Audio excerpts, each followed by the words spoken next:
Adelante, profesora.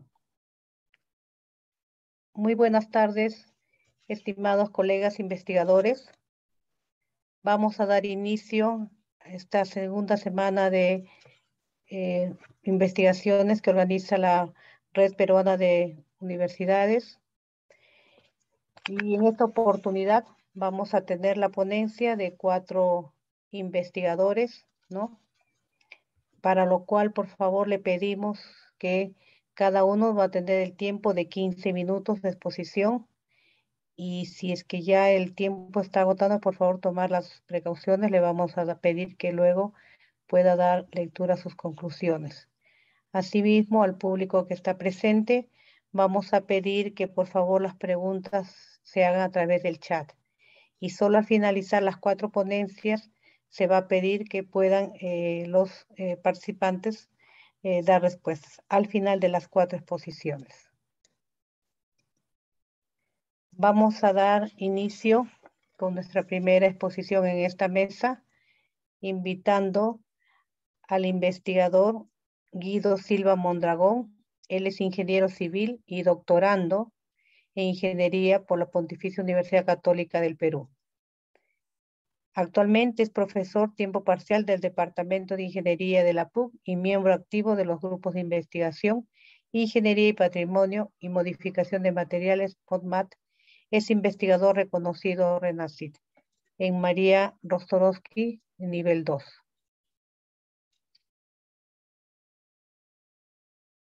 Muchas gracias, profesora, por la presentación. Y gracias también a la Red Peruana de Universidades por organizar este evento, ¿no?, que nos permite difundir nuestro trabajo. En esta oportunidad vengo en representación del grupo de investigación Ingeniería y Patrimonio y Modificación de Materiales que estuvo detrás de este proyecto Geobloque, desarrollo de bloques de construcción ultraligeros con geopolímeros. Este proyecto tuvo financiamiento tanto de Fondesit, bueno, que ahora es Prociencia, y Censico.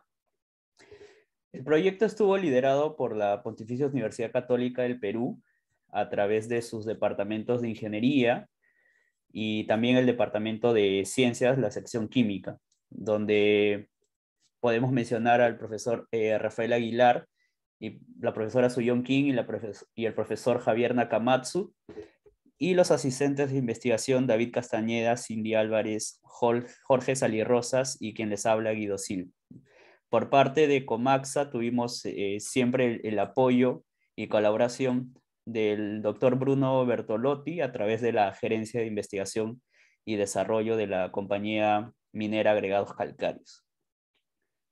Quisiera empezar por mencionar el objetivo final del proyecto, ¿no?, que fue contribuir al desarrollo de una industria de la construcción más sostenible a partir de la producción de nuevos bloques ultraligeros de geopolímeros para la construcción de tabiques y muros no portantes.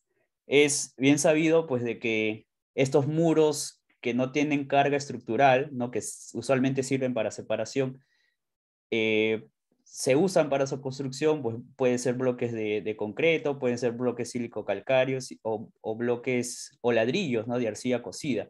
Y todos estos tienen una etapa en su proceso de fabricación que es de alta demanda de energía y también que genera grandes cantidades de efecto invernadero, ¿no? Hablamos de la calcinación, ya sea la calcinación del cemento o ya sea la calcinación de la producción del cemento o la cal o la calcinación, pues, de las arcillas para producir ladrillo de arcilla cocida, ¿no? Entonces el proyecto tuvo como objetivo principal encontrar una alternativa donde el proceso de fabricación no sea tan demandante de energía ni tan contaminante, especialmente en la categoría de impacto ambiental conocida como generación de gases de efecto invernadero, ¿no? Entonces pusimos atención a esta materia prima que nosotros tenemos en abundancia aquí en el Perú, especialmente en Arequipa, conocida como puzolana, ¿no?, para producir un bloque ligero.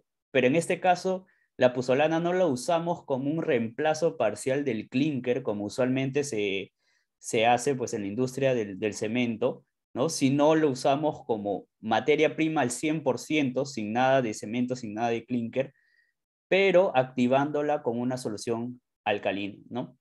Y en esta línea de tiempo podemos ver cuál fue el proceso que siguió este proyecto, ¿no? Primero el desarrollo de un geopolímero de alta resistencia, luego con la adición de un agente espumante generamos un geopolímero ligero de puzolana, luego con este geopolímero ligero de puzolana ya fabricamos el bloque, ¿no? Y finalmente testeamos el bloque tanto en propiedades mecánicas como en durabilidad y también a un nivel macro ya en sistema estructural, ¿no? Y eso es lo que nos va, lo que me voy a centrar en esta presentación, ¿no? En poder describir a modo general estos pasos, ¿no?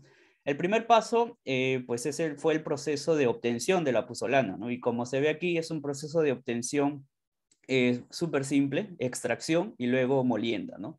A un tamaño de partículas muy cercano al tamaño que tiene el cemento. Para activarlo alcalinamente, para producir los geopolímeros, se deben tener en cuenta dos condiciones, ¿no? O bueno, tres. Un adecuado tamaño de partícula, que ya lo estábamos cumpliendo con la molienda. Dos, que el material sea rico en aluminosilicatos, que lo comprobamos con estos ensayos de fluorescencia a rayos X.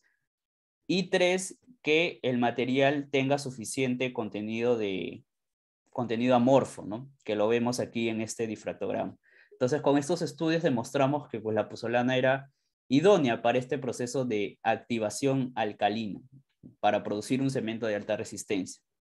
Entonces, una vez comprobados estas características de las puzolanas ideales para producir geopolímeros, ya pasamos al proceso de la formulación de la mezcla, ¿no? Y en este caso identificamos, según la literatura, 5 parámetros claves, 3 relacionados con la solución alcalina, porque aquí la activación del cemento no podía ser solo con agua, ¿no? Si combinas puzolana y agua no pasa nada, tiene que ser con una solución alcalina, ¿no? Donde controlamos estos 3 parámetros y además el material no tiene la capacidad de fraguar y endurecerse a temperatura ambiente, no tiene que colocarse a cerca de entre 60 y 120 grados centígrados. Y a partir de eso, pues ya se obtenía un cemento de alta resistencia, ¿no? Entonces, la primera parte del proyecto fue investigar justamente estos 5 parámetros, ¿no? Y luego, pues de una extensa campaña experimental, obtuvimos que el cemento que estábamos produciendo con 100% de puzolana, sin nada de clinker, ¿no? Sin nada de material calcinado, pues tenía una resistencia a compresión de 26 megapascales, ¿no? Que está en el rango pues, de un concreto convencional.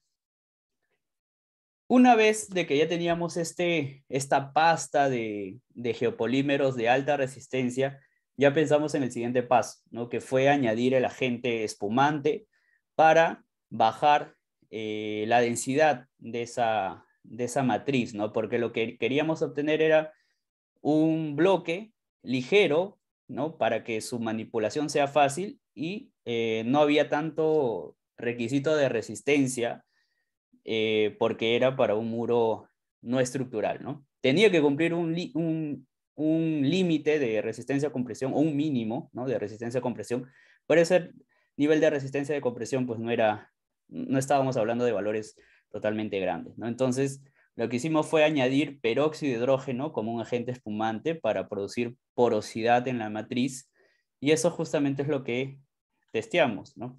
Aquí tenemos a la matriz sin ninguna adición de peróxido de hidrógeno y aquí vemos otras fotos, bueno, micrografías, donde podemos observar cómo va creciendo la porosidad mediante la adición de este agente espumante, ¿no? En este caso, peróxido de hidrógeno. Aquí, con esta adición, logramos bajar la densidad del material por menos de 1 gramo por centímetro cúbico. Esto quiere decir de que el material era capaz pues, de flotar en agua y todavía estábamos en el límite de resistencia a compresión que nos exigía la norma, ¿no? Podíamos bajar más la densidad con mayores contenidos de peróxido de hidrógeno, pero ya la resistencia a compresión del material caía demasiado haciéndolo no apto para su uso como material de construcción. Luego de obtener ya la pasta de geopolímeros ligera, no porosa, agregamos agregado fino, ¿no? Arena, para hacer también que la pasta sea más económica y también para evitar problemas de contracción por secado, ¿no? En este caso decidimos trabajar con un ratio puzzolana agregado fino de 2 en 1, ¿no? La densidad del material subió a 1.13 gramos por centímetros cúbicos, pero todavía podía ser considerado como un material, como un mortero ligero, ¿no? Luego ya pasamos a fabricar el bloque, pero aquí nos encontramos con otro problema. Cuando fabricamos el bloque con este mortero de geopolímeros ligero, ¿no? Empezamos a detectar visualmente fisuras, especialmente en las esquinas, ¿no? Y esto pasaba porque el material es colocado en horno a 65 grados centígrados desde el día 1, ¿no? Entonces está sujeto a una gran velocidad de evaporación, ¿no? Entonces esto hace que cuando el material pues va perdiendo agua se contraiga y como no tiene suficiente resistencia a la tracción, pues se fisura y se agrieta, ¿no? Entonces la solución que planteamos aquí fue el uso de fibras, pero no usamos fibras sintéticas, que son las que usualmente se usa en la industria, sino decidimos explorar la adición de fibras naturales. Y en este caso usamos fibras de yute, que como ven aquí en la imagen, ya con 1% de adición se pudo solucionar totalmente la fisuración, al menos la que se detectaba visualmente, ¿no? Finalmente, una vez ya definido la formulación del bloque y también su proceso de fabricación, pasamos a realizar una extensa caracterización mecánica del bloque. Hicimos resistencia, por ejemplo, ensayos de compresión uniaxial para ver la resistencia a compresión del bloque y además caracterización mecánica del sistema estructural, ¿no? Ensayos de compresión en pilas, ensayos de corte en muretes y por último ensayo de carga lateral cíclica, que es la que simula la acción de un sismo en un muro a escala natural, ¿no? Como se ve en esta imagen de la derecha. También hicimos ensayos de durabilidad sometiendo al material a altas temperaturas, ¿no? Hasta 1000 grados centígrados, lo sometimos a contacto directo contra el fuego y una erosión acelerada. Y en todos los casos, bajo las condiciones al menos que testeamos, el material se comportó satisfactoriamente. Entonces se comprobó que podía ser usado pues, como una alternativa a los clásicos bloques de concreto, los clásicos bloques sílico-calcáreos o ladrillos de arcilla cocido, pero para muros no estructurales porque su resistencia a compresión está un poco por encima del mínimo que requiere la norma, ¿no? Que es 5 megapascales. Como producto resultante, además pues, del producto en sí que fue el bloque, pudimos publicar, ¿no? Artículos tanto en revistas indexadas como en proceedings de conferencias, ¿no? Lo que tratamos de hacer es que por cada paso de este proceso del bloque, pues tratar de sacar un artículo, ¿no? Y afortunadamente fue lo que se logró, ¿no? También participamos en ponencias, algunas tesis de posgrado y grado que salieron del proyecto y eventos de difusión, ¿no? Algo aquí resaltante es que pudimos presentarnos en la Feria de la Construcción de Sodimac y finalmente una foto, ¿no? del equipo para ponerle cara a este proyecto, ¿no? Para saber quiénes estaban detrás de esto, ¿no? El profesor Azuyón, el profesor Javier, el profesor Rafael, doctor Bertolotti, y aquí vemos al profesor Rafael, investigador principal del proyecto, recibiendo el premio de la red IDI a la vinculación universidad-empresa, ¿no? Con el que ganamos en este proyecto. Y bueno, eso sería todo por mi participación. Muchas gracias. Gracias a usted, Magíster Guido Silva Mondragón. Agradecemos su participación y estamos recordando siempre a los participantes que por favor, si tienen algunas inquietudes, lo hagan mediante el chat, que al finalizar las exposiciones se darán las respuestas. Estamos invitando al ingeniero agrónomo Julio Pinedo Jiménez. Él es ingeniero agrónomo, maestro en desarrollo agrario sostenible, investigador RENACID de la Universidad Nacional de la Amazonía Peruana. Él nos va a compartir su proyecto de investigación titulado Innovación Tecnológica en Horticultura Tropical. Bienvenido, Magíster Julio Pinedo. Muchísimas gracias. Lo tienen entonces ahora mi presentación, ¿no? Sí se puede ver. Muchísimas gracias. Les voy a dar inicio con la venia de la señora Verónica sobre el trabajo de investigación realizado acá en Iquitos, Perú. El título, Periodo de luz solar en el comportamiento fenotípico de Coriandrum sativum L en Casa Maya Aluminec.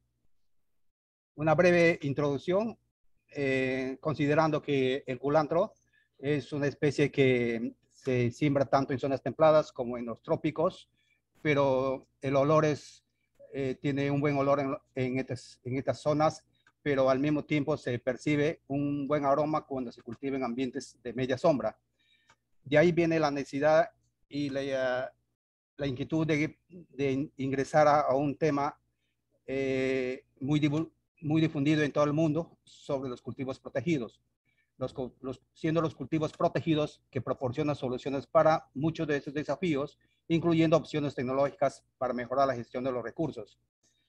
En cuanto al horticultor, generalmente cultiva el culantro bajo labores tradicionales, sin considerar el efecto de una serie de limitaciones, sobre todo cuando se da en cultivo limpio, ¿no? Siendo el rendimiento de los cultivos un factor clave para que el productor observe tanto el volumen de la producción obtenida, el potencial genético de la variedad utilizada y los resultados del manejo del cultivo. Aspectos como estos estamos tomando en consideración para poder definir y plantear un proyecto de innovación tecnológica horticotropical, ¿no? Para hacer frente al cambio climático. Es así que muchos factores como la alta radiación solar, requerimientos lumínicos, temperatura y humedad, son los factores que de una u otra manera influyen en el rendimiento de las especies solerícolas, siendo las especies solerícolas plantas herbáceas de raíces superficiales y de rápido crecimiento, ¿no? Y muy exigente en cuanto a una solución de campo que les permite desarrollarse con normalidad. Ahora, en estos tiempos se van evidenciando que muchas especies solerícolas requieren de ambientes atenuados frente a la adversidad ambiental.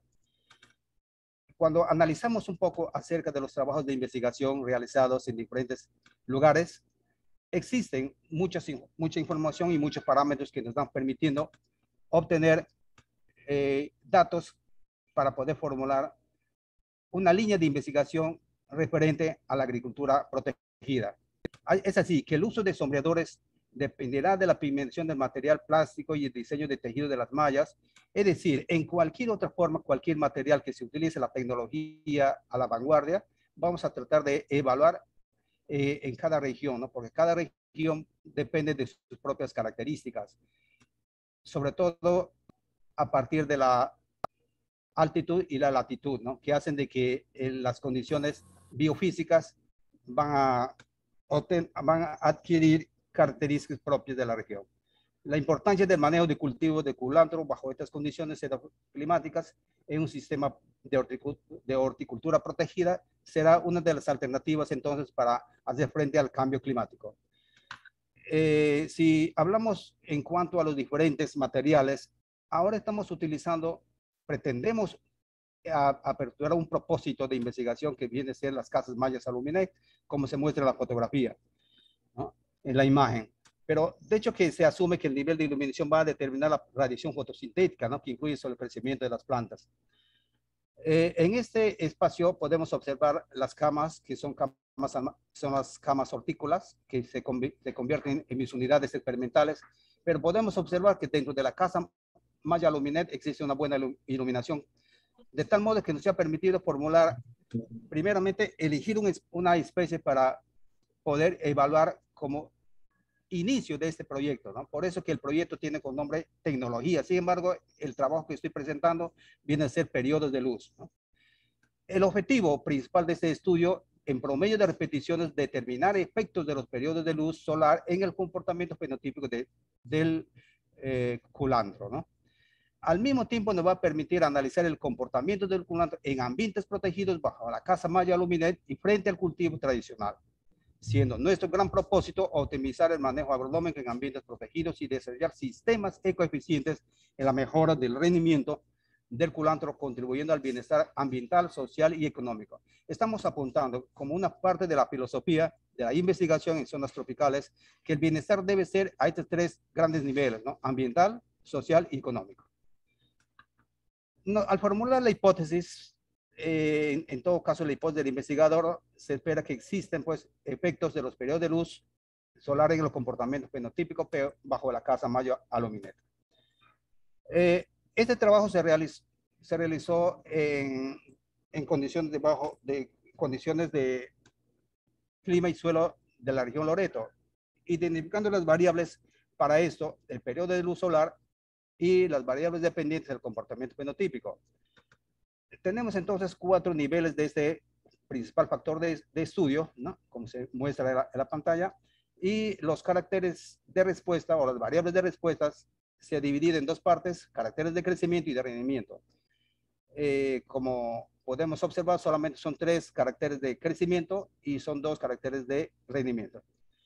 En cuanto al lugar del campo experimental, se realizó en el proyecto de dicha instalación y equipamiento que está financiado por Minedu, el Centro de Innovación Tecnológica de Horticultura Tropical en el departamento de Loreto, y esta figura nos muestra que está ubicado en la Facultad de Agronomía, ¿no?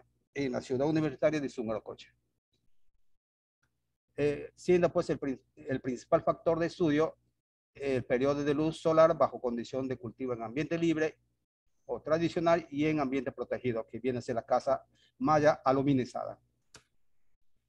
Ya los tratamientos que se sometieron a este trabajo fueron campo abierto, primer periodo de luz directa, luz solar directa en la mañana, segundo periodo al 100% a la casa de malla aluminizada y tercer periodo recibe luz directa de la tarde, ¿no? Y finalmente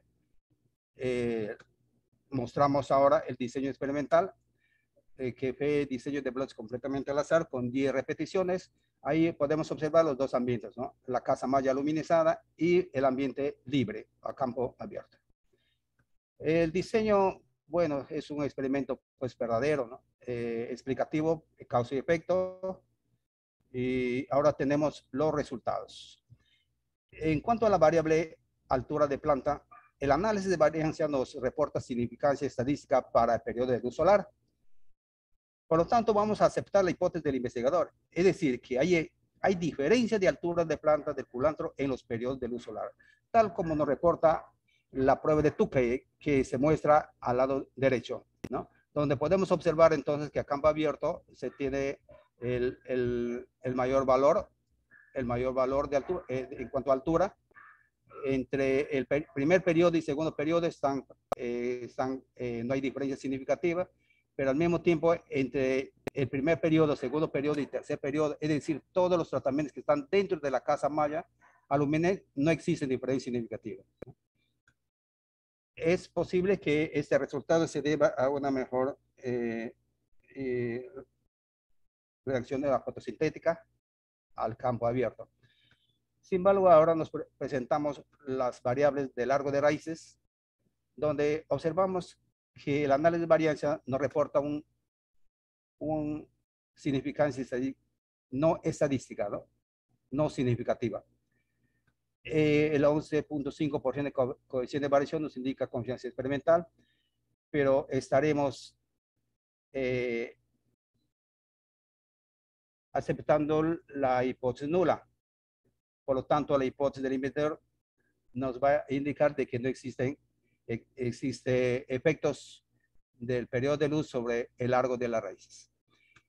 tal como lo muestra la prueba de Tukey, ¿no? No es necesario esa prueba, pero sin embargo, para poder precisar el orden de rangos, ¿no? Podemos observar las letras iguales, ¿no? Que no muestran significancia estadística.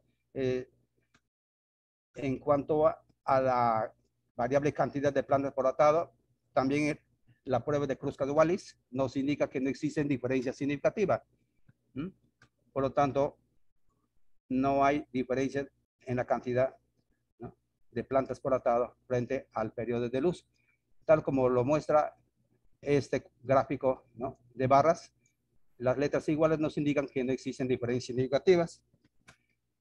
En cuanto a la variable diámetro de atado, el análisis de la prueba de Kruskal-Wallis nos indica que tampoco existe diferencia significativa para el periodo de luz, ¿no?, frente a la variable diámetro de atado. Es así que en el gráfico de barras podemos observar letras iguales que nos indican que esta variable de diámetro de atado es indiferente a los diferentes periodos de la luz solar. Es decir, actúan similar tanto en condiciones bajo la casa malla aluminet y a campo abierto. En cuanto a la variable peso total de planta, podemos observar, según el análisis de variancia, que no existe diferencia significativa para el periodo de luz. Y en la prueba de Tukey podemos corroborar con las mismas letras que no existe ningún efecto. Por lo tanto, podemos considerar que el peso total de planta también se muestra indiferente frente a una casa de malla aluminet y el campo abierto, ¿no? Por lo tanto, vamos a concluir. Esta primera conclusión está referido a las características agronómicas. En las características agronómicas, los periodos de luz solar solamente son significativos para altura máxima promedio en centímetros cuando es cultivado a campo abierto frente al ambiente protegido, ¿no?, con casa malla aluminizada en el periodo de 9 a.m., mientras que el largo de las raíces y el diámetro de tallos se muestran indiferentes a las condiciones de cultivo. El cultivo del culantro en ambientes protegidos bajo casa de malla aluminizada presenta buenas características agronómicas. En cuanto a la segunda conclusión referente al rendimiento, en el rendimiento los periodos de luz solar no muestran diferencias significativas para cantidad de plantas por atado y para peso total de atado. Por lo tanto, el comportamiento de rendimiento es indiferente cultivado en ambientes protegidos bajo casa de malla aluminet y en el sistema tradicional. Pero, sin embargo, es conveniente inferir que el cultivo de culantro en ambientes protegidos bajo casas de malla aluminizada presenta buen rendimiento. Sobre el comportamiento del cultivo de culantro como un tercer objetivo adicional, podemos decir que el cultivo del culantro presenta buen comportamiento en ambientes protegidos bajo la casa de malla aluminet frente al cultivo tradicional. Se evidencia que la horticultura en ambiente protegido brinda al cultivo olerícola condiciones lumínicas favorables para las características agronómicas y para el rendimiento. La casa malla aluminizada con protección total de luz solar directa propicia el desarrollo del cultivo del culantro. En cuanto a las recomendaciones, consideramos 3 ámbitos para poder recomendar en base a los resultados de este trabajo de investigación. Primeramente, planificar otros ensayos innovadores en condiciones de ambientes protegidos bajo casas de malla aluminizada y determinar mejores técnicas sobre las características vegetativas y de rendimiento del culantro debido a su buen comportamiento en la presente investigación. Implementar sistemas que favorezcan la producción sostenible de hortalizas en el trópico y como una alternativa productiva pueden ser los sistemas de cultivos protegidos que posibilitan mejor comportamiento en condiciones adversas, que faciliten el control de plagas, enfermedades, malezas y manejo eficiente de riego, nutrientes, precipitaciones y de alta temperatura. Y finalmente, una de las recomendaciones sería el fomento de la universidad en la iniciativa de realizar investigaciones para mejorar el conocimiento y la transferencia de diversas alternativas de educación y mitigación a nivel de la región, ya que el efecto de cambio climático es diferente en todo el planeta. Tenemos una propuesta que si el tiempo nos permite, para poder señalar, ¿no? Estimado magíster, Sí. su tiempo ha terminado. Le agradecemos más bien por su ponencia. Ah, sí, muchísimas gracias. ¿Ya? Y de repente al final sí le podemos dar estos minutos adicionales Sí, muy bien. para que de repente pueda hacer alcanzar la propuesta. Muchísimas Gracias. gracias, muchísimas gracias. Asimismo, recordamos a los asistentes por su participación. Muchísimas gracias, pero también lo estamos invitando a formular sus preguntas por este chat, que al final las exposiciones estaremos absolviendo. Bien, invitamos ahora al ingeniero Jorge Arizaca Cusicuna para que nos pueda disertar su ponencia sobre caracterización experimental de un modelo de canal inalámbrico y su uso en áreas de conservación arqueológica. Él es ingeniero electrónico egresado de la Universidad Nacional de San Antonio de Abad del Cusco, magíster en Ingeniería de Proyectos por la Universidad Nacional San Agustín de Arequipa, estudios concluidos de la maestría en Ingeniería de Telecomunicaciones y especialista en telecomunicaciones con experiencia en comunicaciones móviles de 2G, 3G y 4G, comunicaciones inalámbricas, con experiencia laboral en los principales operadores y desarrolladores de telecomunicaciones. Le invitamos, Magíster Jorge Arizaca. Buenas tardes, muchas gracias por la invitación. En primer lugar, agradecer a la Red Peruana de Universidades por brindarnos este espacio para compartir nuestros proyectos. Bueno, voy a empezar pues hablando un poco del título del proyecto, ¿no? El proyecto es el análisis y caracterización experimental de un modelo de canal inalámbrico y su uso en áreas de conservación arqueológica. Este proyecto ha sido desarrollado gracias a los fondos de Prociencia y el Banco Mundial, el convenio con el Banco Mundial, y específicamente ha sido desarrollado dentro de la Escuela Profesional de Ingeniería Electrónica en la Universidad Nacional San Antonio de Abad del Cusco. Bueno, lo primero que tenemos que recordar un poco acá es que pues, el Cusco es la capital histórica del Perú y pues cuenta con varios parques arqueológicos como Machu Picchu, Pisa, Ollantaytambo, Sacsayhuaman y otros, ¿no? Y es así que existen pues entidades gubernamentales que se encargan de velar por la protección de nuestro patrimonio arqueológico. Es así que tenemos como muestra pues la Dirección Desconcentrada de Cultura de Cusco, dentro de esta pues las áreas funcionales de patrimonio arqueológico, que tienen como uno de sus objetivos básicos ejecutar los aspectos técnicos y normativos de la gestión, conservación y protección del patrimonio arqueológico. Aún así, pues es común escuchar en el Cusco, en las noticias, que se presentan constantemente atentados contra el patrimonio en diversas modalidades.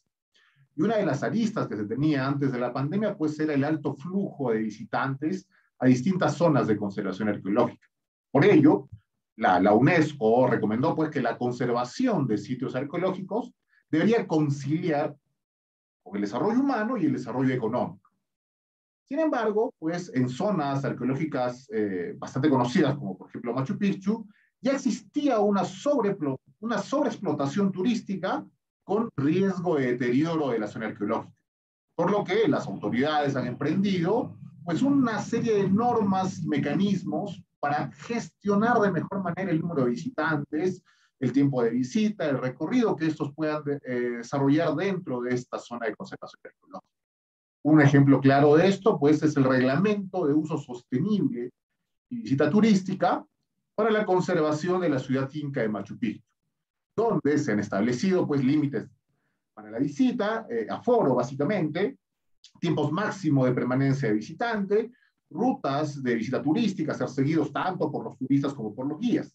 Entonces, ahí, analizando un poco este escenario que nosotros tenemos en Cusco, pues, la pregunta que nos hicimos fue, ¿por qué no usamos la tecnología para ayudar a la conservación del patrimonio?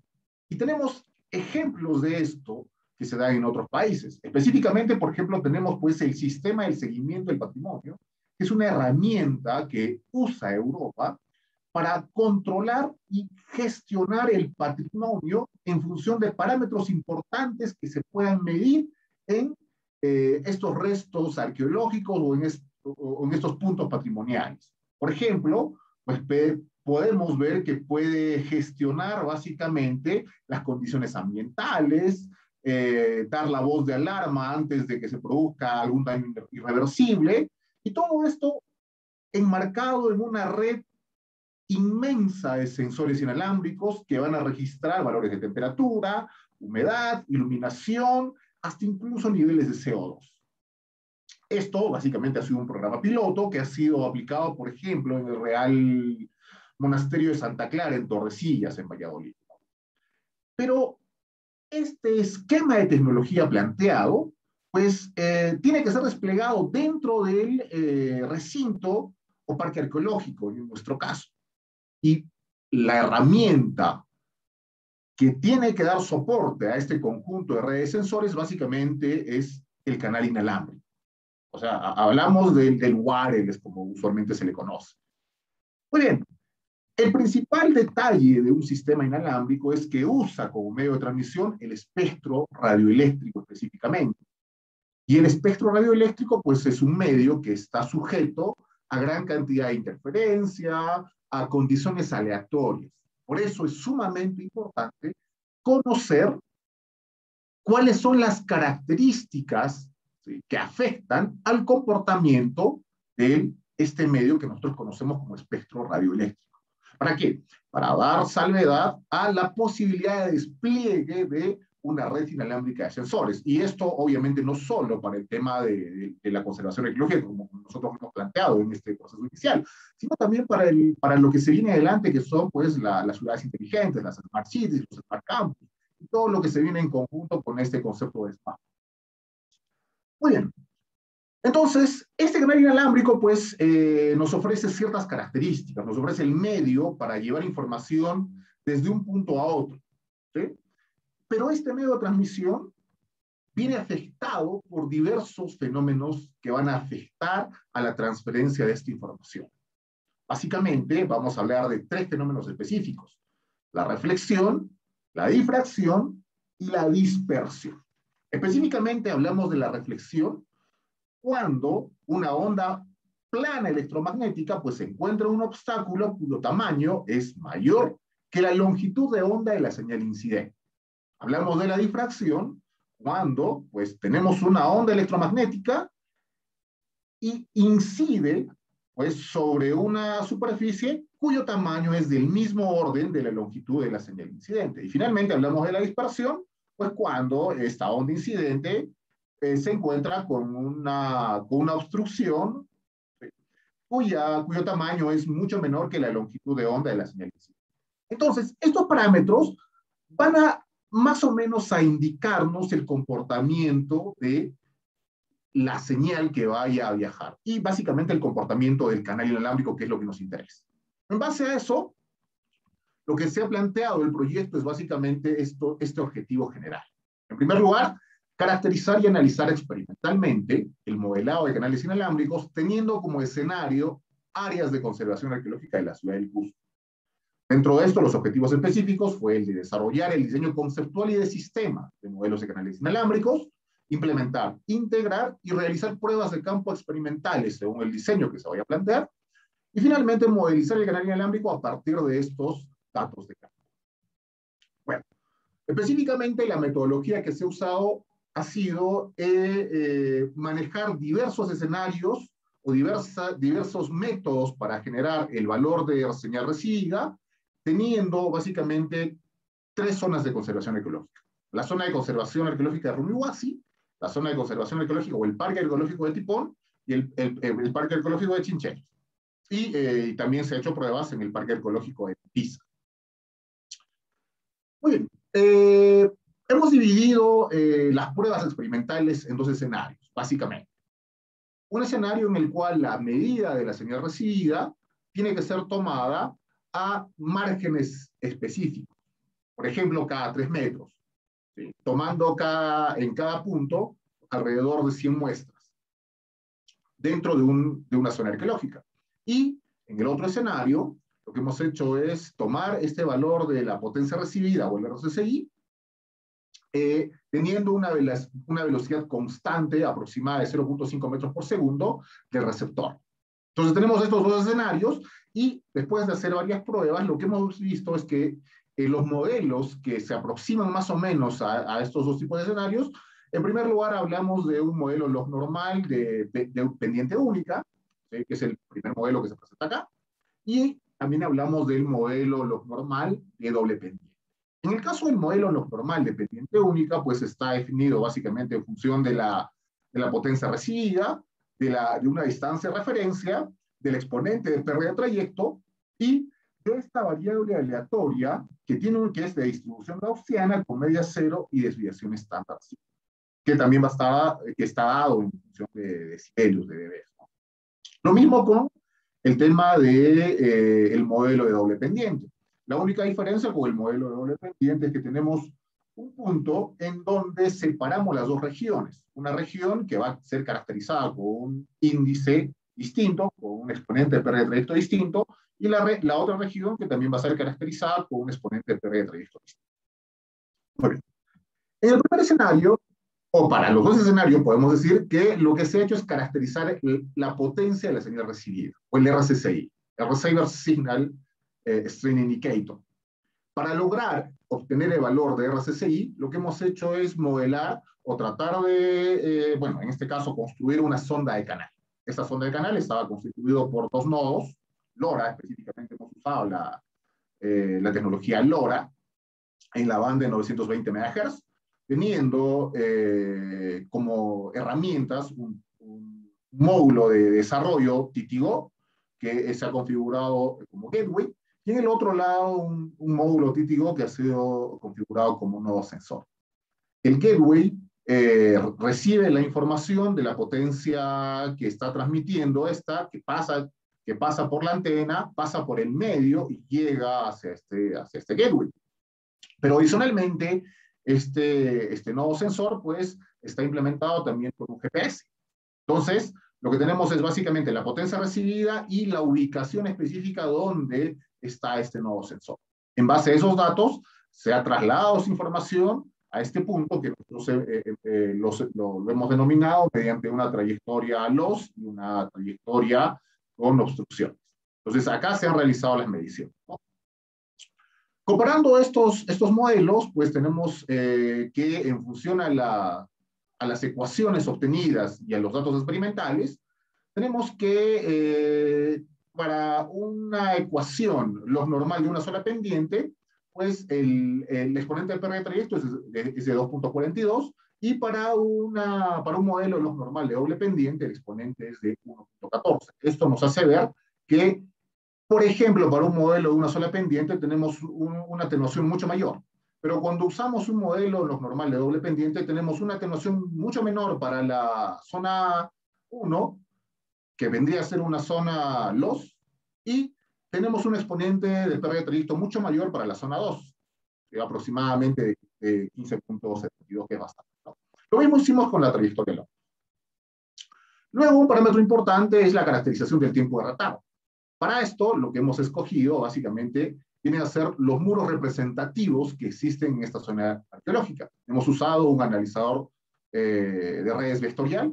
Básicamente, en función de este analizador de redes vectorial, se ha obtenido el parámetro S21, se ha usado dos antenas parche para obtener el comportamiento de este muro, ¿sí? Y mediante un análisis en el dominio de la frecuencia, ¿sí?, lo que se ha obtenido es la función de transferencia.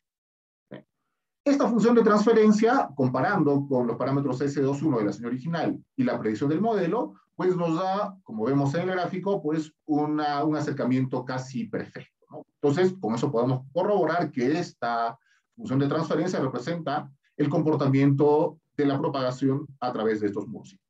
Esto obviamente nos va a ayudar a caracterizar los siguientes modelos que vamos a ver.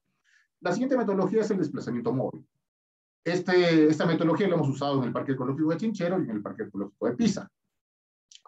Hemos trazado recorridos, ¿sí?, a partir de un punto fijo, haciendo recorridos en 5 rutas distintas.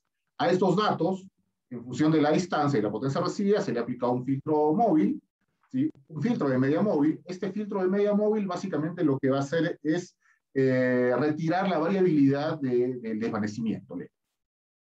Obtenido esto, se ha realizado la lectura a diferentes alturas, 20 centímetros, 50 centímetros, 80 centímetros y 120 centímetros con respecto al nivel del suelo, y hemos caracterizado el exponente de pérdida de trayecto.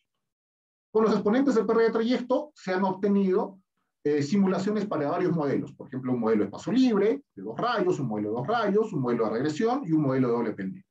Como podemos ver en el gráfico, el modelo de doble pendiente nuevamente es el que presenta una mejor aproximación a los escenarios con los cuales nos hemos topado. Con estos datos hemos tratado de validar la información, pero llevando la ecuación que hemos obtenido a un nuevo parque arqueológico. El nuevo parque arqueológico ha sido el parque arqueológico de Pisa. Entonces, como podemos ver, la ecuación obtenida a partir de los datos tomados en el parque arqueológico de Chincheros nos han servido para tratar de aproximar el comportamiento en el parque arqueológico de Pisa, llegando a tener más o menos el mismo comportamiento. En este caso vamos a hablar también de los trabajos futuros. Actualmente venimos trabajando en levantar en 3D los parques arqueológicos que se encuentran en la ciudad del Cusco para, de alguna u otra manera, pues, buscar puntos específicos en donde nosotros podemos colocar los transmisores para tener y validar las coberturas dentro de estos parques arqueológicos. Dentro de este proyecto tenemos, por ejemplo, los resultados que se han obtenido. Tenemos 2 publicaciones en Springer, que han sido trabajadas tanto por los tesistas y los investigadores. Y finalmente podemos decir que dentro de las conclusiones tenemos que el valor del exponente de la pérdida de propagación, la potencia de referencia y las desviaciones estándar, pues describen de forma óptima los escenarios de cada parque arqueológico dependiendo del valor del índice de refracción, ¿no? El modelo de doble pendiente es el indicado para caracterizar escenarios como muros Inca porque hay un proceso de reflexión bastante acentuado. Uno de los modelos que hemos usado para llegar a este modelo de doble pendiente básicamente es el modelo de Rician, que ofrece mejor respuesta para describir la variación a pequeña escala en los parques arqueológicos. Y hemos obtenido también algunos modelos ARMA para los muros que se han puesto en prueba en el Parque Arqueológico de Rumiguasi, obteniendo una buena precisión para sacar este modelo o esta función de transferencia que va a ser usado en trabajos futuros que necesiten una simulación de la propagación electromagnética en este tipo de muros. Bueno, eso vendría a ser más o menos un pequeño resumen de lo que se ha venido trabajando en este proyecto. Gracias. Muchas gracias, Magíster Jorge Arizaca. Igualmente, ahora pedimos, por favor, al ingeniero en Industrias Alimentarias, Fernando Tello Celis, ¿no?, que nos pueda compartir su experiencia con el proyecto de elaboración de hamburguesas de pescado con perfil lípido modificado. Él es ingeniero en Industrias Alimentarias y maestro en Gestión Empresarial por la Universidad Nacional de la Amazonía Peruana, con maestría y doctorado en Alimentos, Nutrición por la Universidad Estadual de Campinas. Actualmente es profesor principal adscrito a la Facultad de Industrias Alimentarias de la Universidad Nacional de la Amazonía Peruana. Desarrolla investigación en el área de alimentos y nutrición, con énfasis en evaluación y control de calidad de alimentos, microencapsulación, gelificación iónica, secado por atomización y películas comestibles biodegradables. Bien, muchísimas gracias y damos pase al doctor Fernando Tello Celis, y siempre recordando a los asistentes que lo estamos invitando a formular sus preguntas por este chat, ¿no? Y al final las exposiciones estarán dando respuestas. Adelante, doctor Fernando Tello Celis. Muy buenas tardes a todos. Me gustaría agradecer a los organizadores de este evento, que nos va a permitir compartir nuestros trabajos de investigación que tenemos en las diferentes universidades de nuestro país. Para esta... No.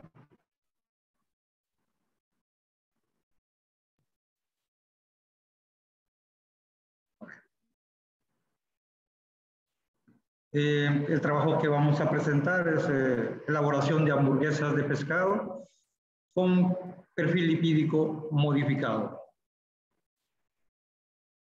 El contenido de nuestra presentación tenemos dividido en 4 partes: la contextualización del trabajo que estamos desarrollando, nuestra propuesta de investigación, los resultados experimentales que tenemos a la fecha y los desafíos que nos quedan por delante para concluir este trabajo de investigación. Bien, nosotros estamos muy preocupados por lo que ocurre en los alimentos de nuestra comunidad. Hoy en día tenemos exceso de alimentos procesados y alimentos semiprocesados. Dentro de ello, en los alimentos procesados tenemos un alto contenido de alimentos que tienen elevados ácidos grasos saturados. Y por otro lado, los alimentos semiprocesados, como por ejemplo el pescado seco salado, tiene un exceso de contenido de sodio. Esto lo que hace o lo que ocurre, lo que podemos tener evidencia que incrementa las enfermedades no transmisibles como la diabetes, el cáncer, la ceguera, entre otros. Esto continúa en ascenso a causa del consumo excesivo de estas grasas saturadas y de sodio, siendo la sal de cocina la principal fuente de estos. Frente a eso, hay muchas tecnologías que nos permitirían a nosotros poder desarrollar o mitigar este problema. Una de estas tecnologías es la microencapsulación, que viene a ser una tecnología que mediante el cual pequeñas partículas, gotas de líquido o gases, se envuelven en un material para dar lugar a las llamadas micropartículas que nos van a permitir a nosotros hacer modificaciones para cualquier matriz alimenticia que nos hemos dejado. Un poco ahondando,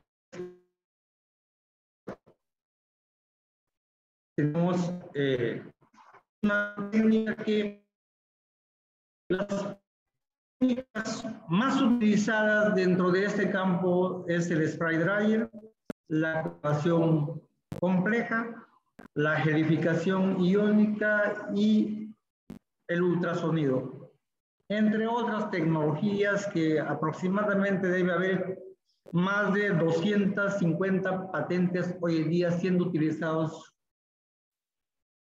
como tecnologías de microencapsulación. En esta oportunidad nosotros hemos utilizado esta técnica de coacervación compleja, que viene a ser una técnica que es muy simple de realizarlo. Se utiliza dos biopolímeros convencionales, que es la gelatina y la goma arábica, que bajo diferentes parámetros pueden formar coacervados y atrapar compuestos de interés que nosotros podemos utilizarlo para proteger un bioactivo que sea de nuestro interés para introducir en una matriz alimenticia.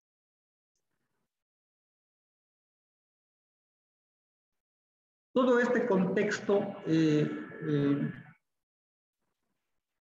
los alimentos, del elevado consumo de grasas saturadas, elevado contenido de sal o de sodio dentro de los alimentos, nuestras regiones amazónicas no es ajeno a ello.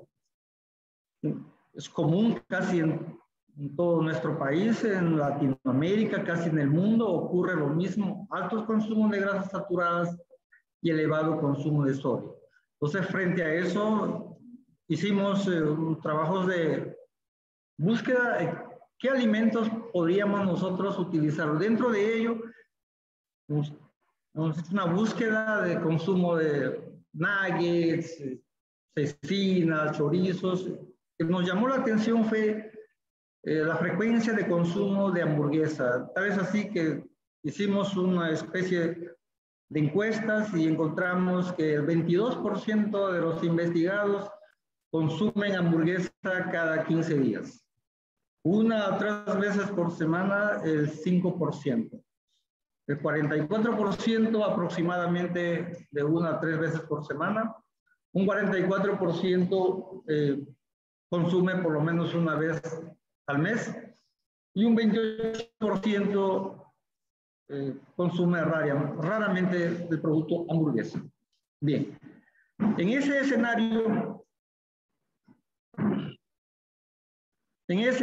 nosotros desarrollamos un un proyecto el cual fue evaluado y financiado en el momento por Fondestit, que ahora es Prociencia. El proyecto se llama Desarrollo de hamburguesa de 3 especies hidrobiológicas amazonas enriquecidos con ácidos poliinsaturados estables, dirigido a programas sociales.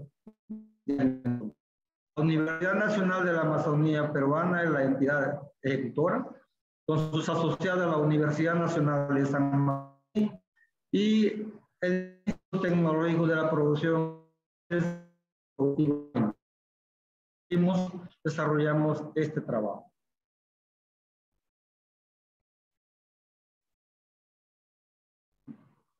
Esta es nuestra propuesta de desarrollo. Estamos en la región amazónica, tenemos abundantes recursos hidrobiológicos, dentro de ellos tenemos los peces. Entonces, nuestra primera propuesta de trabajo es la reducción del sodio. La reducción del sodio es una matriz alimenticia para este caso, la hamburguesa de pescado. Trabajamos con estas 3 especies que tienen un volumen considerable de producción en la Amazonía peruana.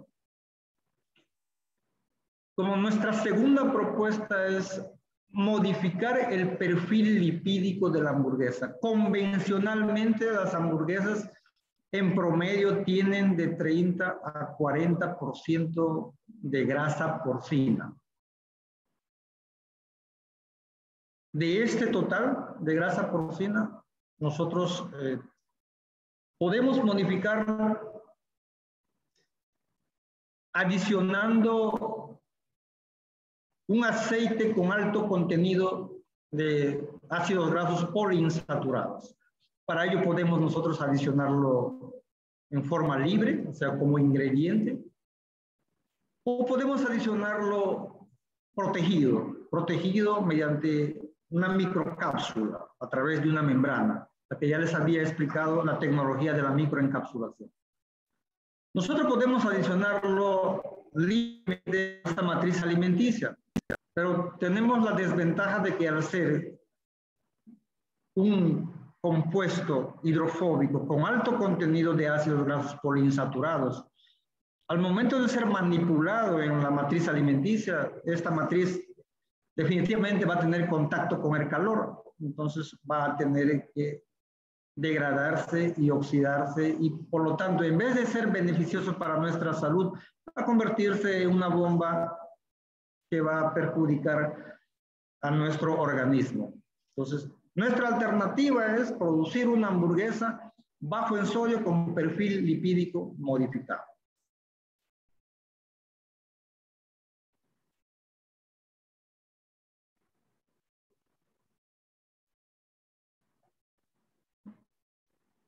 Bien. Para ello, nuestro primer objetivo fue optimizar la obtención de micropartículas de gelatina y goma arábica conteniendo aceite de pescado o aceite de sacha inchi por coacervación compleja y determinar su estabilidad oxidativa del aceite microencapsulado. ¿Por qué es importante para nosotros determinar esta estabilidad oxidativa? Como les había indicado, si nosotros adicionamos a la matriz alimenticia el aceite en forma libre, lo que va a ocurrir es que al momento de entrar en contacto con el calor, esta micropartícula o este aceite va a oxidarse y va a tener compuestos de peróxidos que van a ser perjudiciales para nuestra salud. Para ello hemos hecho una optimización utilizando 2 variables, en este caso el pH de coacervación y la cantidad de aceite a incorporar. Para ello hemos optimizado, hemos producido y hemos determinado que podemos alcanzar hasta un 96% de eficiencia de encapsulación de este aceite utilizando estas 2 variables del pH y el contenido de aceite. Hemos encontrado que trabajando con un pH de aproximadamente 3.5, que ustedes pueden ver en el gráfico de contorno, aproximadamente 3.5 de de pH tenemos acá de este lado, y el contenido del aceite de aproximadamente de 1 a 2%, obtenemos una cantidad bastante elevada de eficiencia de encapsulación. Entonces, una vez optimizado nuestras partículas, tenemos conocimiento que estas micropartículas de coacervación compleja tienen una desventaja. ¿Cuál es la desventaja de estas partículas? Que tienen alto grado de porosidad. O sea, nosotros podemos encapsular hasta el 96% del aceite que nosotros estamos utilizando, pero sin embargo nuestra matriz no garantiza que le va a conservar o la va a proteger eficientemente. Para ello, ustedes se dan cuenta aquí en estos gráficos, nosotros hemos hecho un estudio de la cantidad de peróxidos que genera después de someterlo a temperatura durante 4 semanas. Hemos trabajado con 5 tratamientos acá.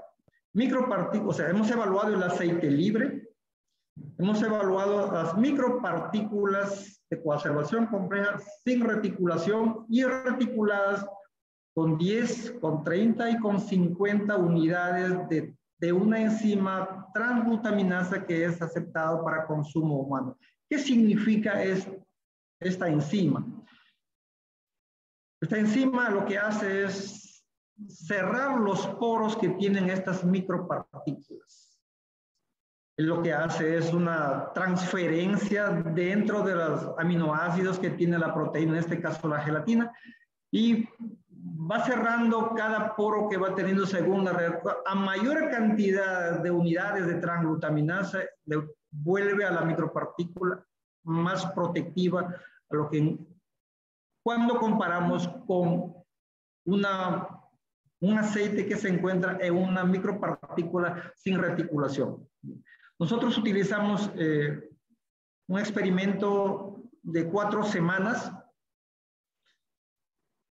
Como el tiempo es muy pequeño, nosotros promovimos la oxidación de este aceite utilizando temperatura para centígrados.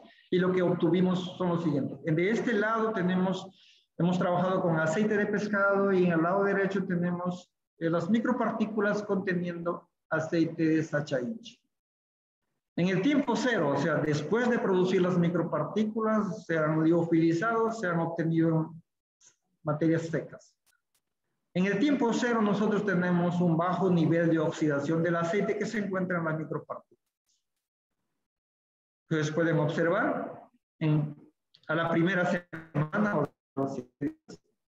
ya tenemos un nivel creciente de oxidación del aceite que se encuentra. En un mayor porcentaje de generación de peróxidos podemos observar cuando utilizamos el aceite libre, bueno, sin protección. En la segunda semana el comportamiento continúa del mismo modo para el caso del aceite de pescado. Aquí también tenemos la mayor oxidación, vemos en el aceite libre. Cuando ya estamos en la tercera semana podemos ver que el aceite contenido en el aceite de las partículas sin circulación pasó en nivel de oxidación al aceite libre. Y en la cuarta semana podemos ver que una mayor cantidad es el aceite que se encuentra en las micropartículas sin reticular. Cuando comparamos con el aceite contenido en las micropartículas que fueron protegidas, con 10, con 30 y con 50. Eso es un resultado que hemos obtenido. Estimado doctor Fernando, su tiempo está culminando. Por favor, pase las conclusiones. Sí, muchas gracias.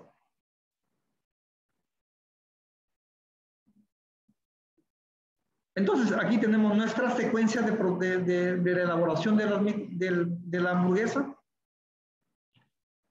Y luego, nuestro objetivo es disminuir el nivel de sodio. Para ello, nosotros hemos hecho un test en el cual hemos encontrado que en una evaluación sensorial podemos disminuir cloruro de sodio hasta un 50%. O sea, convencionalmente utilizamos 1.5%, pero podemos disminuir hasta 0.75%. Y de ese nivel podemos disminuir aún más el sodio, llegando a una combinación de sodio con cloruro de calcio, podemos obtener 50% de calcio, 50% de sodio y obtener el 0.75% de contenido de sal.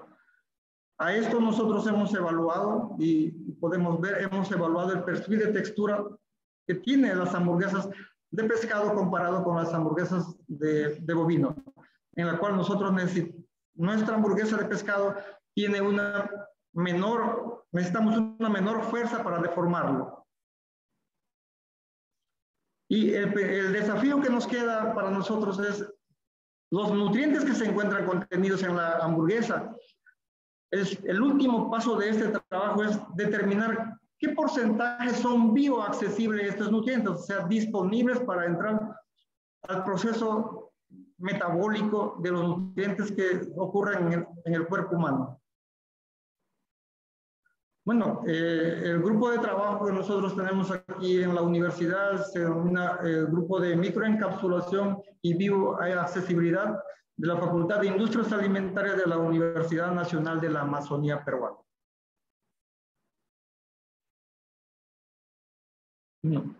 Muchas gracias por permitirnos presentar estos resultados y estaremos atentos a las interrogantes de los participantes. Muchísimas gracias. Gracias a usted, doctor Fernando. Bien, por favor, pedimos a los asistentes sus preguntas. Bueno, no han hecho, solamente han felicitado la excelente ponencia.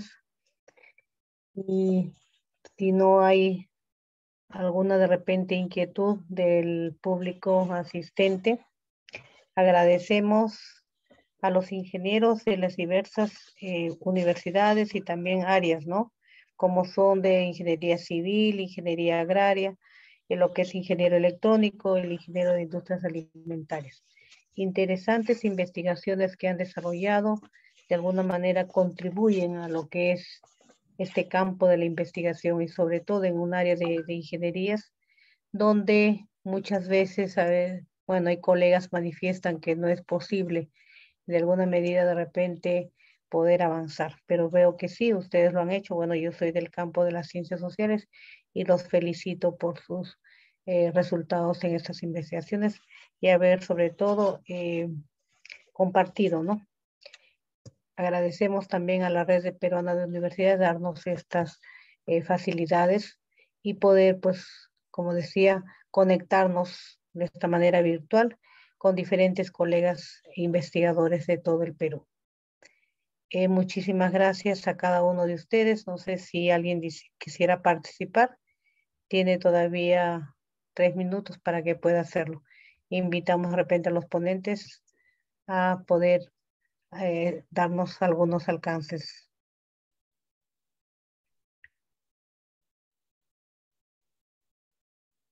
Bueno, si no hay ninguna participación, agradecemos a todos por su participación y Dios mediante hasta una próxima oportunidad volvernos a reencontrar tal vez por este medio o en forma presencial. Muchísimas gracias a cada uno de ustedes. Que tengan muy buenas tardes.